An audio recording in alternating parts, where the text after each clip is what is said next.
আয়েশা সিদ্দিকা লিখেছেন, আমি টিউশনি করি, ছেলে মেয়েদের বন্ধুত্ব হওয়ার বিষয়টা পড়াতে হয়।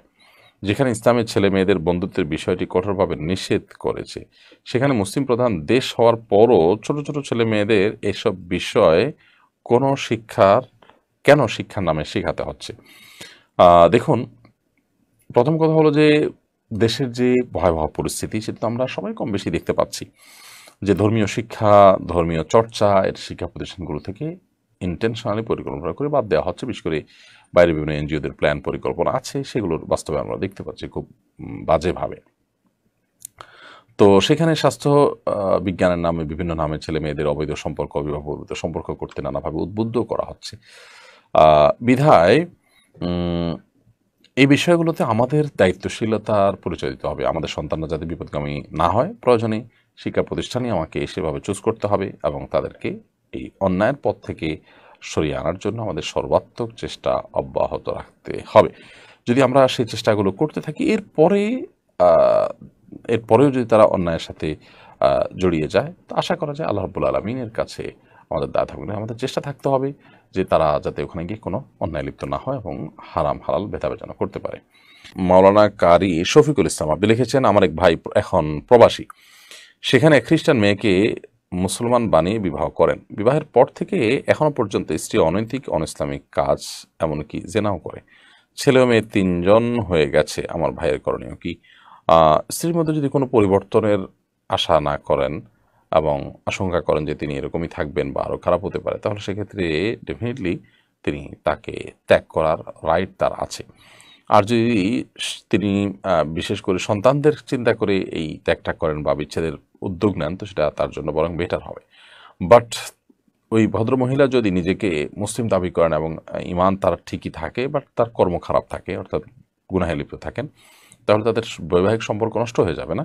তারা চাইলে সম্পর্ক রক্ষা করতে পারেন, বিশেষ করে তাকে রেখে সংশোধন করা যাবে, সে আশা থেকে যদি রাখতে চান, জায়েজ আছে। আহনাফ ঈশ্বরিয়ার তানজিম লিখেছেন, সামনে এসএসসি দিব, দোয়া করেন। অবশ্যই দোয়া করি। আমাদের অনেক বন্ধু, অনেক ছোট ভাই ব্রাদার, অনেক সন্তানতুল্য পরীক্ষার্থী আছেন যারা এসএসসি অথবা দাখিল পরীক্ষা দিবেন। আমরা দোয়া করি আল্লাহ তাআলা তাদেরকে সততার সাথে, নীতি এবং আদর্শের সাথে, নিষ্ঠার সাথে পরীক্ষা দেওয়ার তৌফিক দান করুন এবং তাদের পরীক্ষাকে আল্লাহ তাআলা সহজ করুন, দুনিয়া আখিরাতের সব পরীক্ষাকে আল্লাহ তাআলা সহজ করুন। নাজিয়াত নাবা আপনি লিখেছেন, মেয়েদের ফিজিওথেরাপি ডাক্তার হওয়া উচিত হবে কিনা? ছেলেদেরকে সার্ভিস দেওয়ার জন্য তিনি ডাক্তার, মেয়েরা মেয়েদেরকে সার্ভিস দেওয়ার জন্য এটা শিখতে পারে না এবং করতে পারে না, সমস্যা নেই। বাট ছেলেদেরকে সার্ভিস দেওয়ার জন্য এরকমটি করার সুযোগ নেই। আশিক মণ্ডল লিখেছেন, অজু অবস্থায় যদি কোনো তরল নাপাক পেশাব হাতে পায়ে লেগে যায় এবং যদি শুকিয়ে যায়, ওই হাত কাপড়ে লাগলে কি কাপড় নাপাক হয়ে যাবে? প্রথম কথা হলো, শুকিয়ে গেলে ওইটা কাপড় লাগলে কাপড় নাপাক হবে না। দ্বিতীয় কথা হলো যে যদি শুয়ের আগার পরিমাণ, আগায় যে পরিমাণ পানি থাকে ওই পরিমাণ পেশাব লেগে থাকে, তাহলে তার কারণে নাপাক হবে না।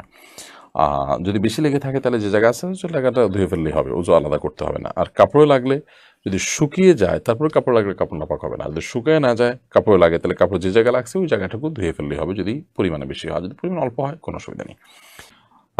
রাইসা আহমেদ সারা লিখেছেন, আমার নানিকে আমার মামা ও আম্মু কেউ ভরণ পোষণ দেন না, কোনো খোঁজ খবরও নেন না। এমত অবস্থায় আমি নানির ভরণ পোষণ দিয়ে নানির জমি নিতে পারবো? অবশ্যই আপনি তার ভরণ পোষণ দিয়ে তার জমি নিতে পারেন, বরং তার জমি আপনি দাম ধরে কিনে নেবেন। ওইরকম শুধু ভরণ পোষণ দিয়ে 10 টাকার ভরণ পোষণ দিয়ে 15 টাকার জমি নিয়ে এলেন, এটা তো করা অবশ্যই জায়েজ হবে না। ন্যায্য মূল্য দিয়ে নিয়ে আপনি তার সার্ভিস দিলেন, সেটা আপনি করতে পারেন। আর যদি নানি আপনার মায়ের মা হিসাবে আপনার রক্ত সম্পর্ক আত্মীয়, তার প্রতি আপনি দায়িত্বশীলতার জায়গা থেকে এটি করেন, সেটা হবে আরও ভালো। আফিয়া ফাহমিদা লিখেছেন, শাহাদাতের মৃত্যু যন্ত্রণা পিঁপড়ার কামড়ের সমান, কিন্তু মহানবী সাল্লাল্লাহু আলাইহি ওয়াসাল্লাম মৃত্যু যন্ত্রণা অনুভব করেছেন। এবারে যদি বলতেন। প্রথম কথা হলো যে অমুসলিম বা কাফিরের মৃত্যু যন্ত্রণা হবে অত্যন্ত ভয়াবহ। সূরা নাজিয়াতের শুরুর দিকে সেটির প্রতি ইঙ্গিত রয়েছে। তো ইমানদারের যে মৃত্যু যন্ত্রণা, সেটা এর তুলনায় কিছুই নয়। দ্বিতীয়ত হলো যে আপনার ইমানদারের মৃত্যু যখন হয়, তখন তার রূহটাকে অত্যন্ত কোমলভাবে বের করা হয়, বিধায় সে সময় যন্ত্রণা হয় না। নবী করিম সাল্লাল্লাহু আলাইহি সাল্লাম অসুস্থ ছিলেন, অসুস্থতার কারণে যে একটা কষ্ট, সেটা তো ছিলই, এবং সেটির কারণে তিনি বারবার সেন্সলেস হচ্ছিলেন, কষ্ট হচ্ছিল। জামিল লিখেছেন আপনার তারাবি বিষয়ক বইটার বিষয়বস্তু সম্পর্কে জানতে চাই।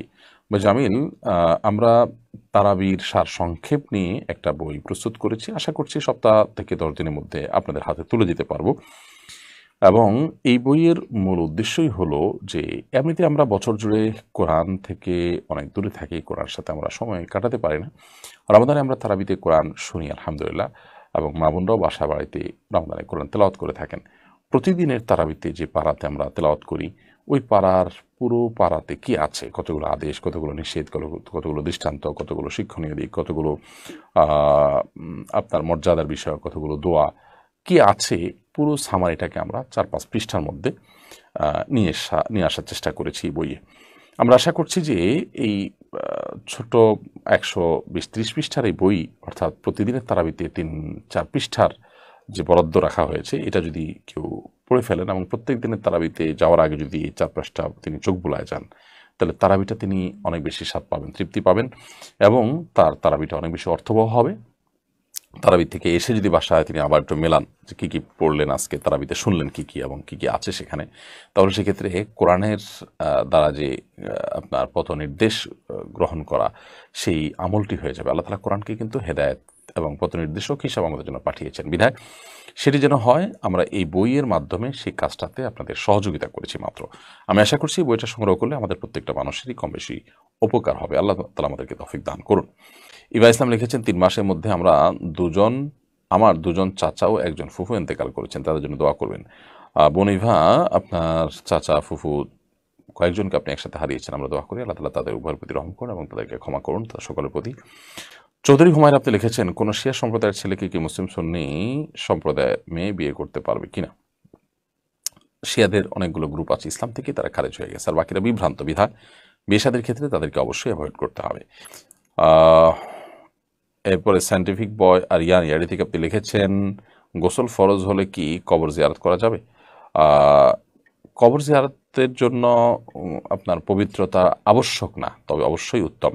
এবং গোসল ফরজ হলে তো দেরি করাই উচিত না, গোসল ফরজে সেখানে দেরি করে আপনি আবার কবর জিয়ারত করতে যাবেন, সেটা ডেফিনেটলি উত্তম কোনো কাজ নয়, মাকরু থেকে অবশ্যই খালি না, অপছন্দনীয় কাজ অবশ্যই। আয়েশা বিনতে হানিফ লিখেছেন, আমার আম্মু তার বাবা মায়ের পারিবারিক অবস্থানের চারদিকে বাউন্ডারি করতে চায়, কিন্তু আম্মু নিজের কোনো টাকা নেই, আমার আব্বু কবর বাঁধাতে টাকা দিতে নারাজ। আম্মু কি সংসার খরচের টাকা বাঁচিয়ে সেখান থেকে কবর বাউন্ডারি করতে পারেন কিনা? এক নম্বর কথা হলো যে একটা নির্দিষ্ট কবর না, অনেকগুলো কবর আছে, তার সাইডে বাউন্ডারি দিলেন, এটা কোনো নিষিদ্ধ বিষয় না। এ বিষয়ে আপনার বাবা কে বোঝানো উচিত যদি এরকম হয় ব্যাপারটা। আর দ্বিতীয় কথা হলো যে আপনার বাবা যেখানে টাকা দিতে সম্মত নন, খরচের টাকা বাঁচিয়ে তার টাকা সেখানে খরচ করা জায়েজ হবে না। তাকে নিজস্ব কোনো টাকা দিলে সেখান থেকে তিনি করতে পারেন, যদি শরিয়াতে নিষেধ না থাকে, সেরকম কাজে ব্যয় করেন তিনি। মোহাম্মদ রাকিব হাসান লিখেছেন, আপনি কোথায় জমা পান? আমি নারায়ণগঞ্জের ভূমিপল্লী জামে মসজিদ, চিটাগাং রোড বাস স্টপেজের কাছে ভূমিপল্লী জামে মসজিদে আমি জমা পড়িয়ে থাকি।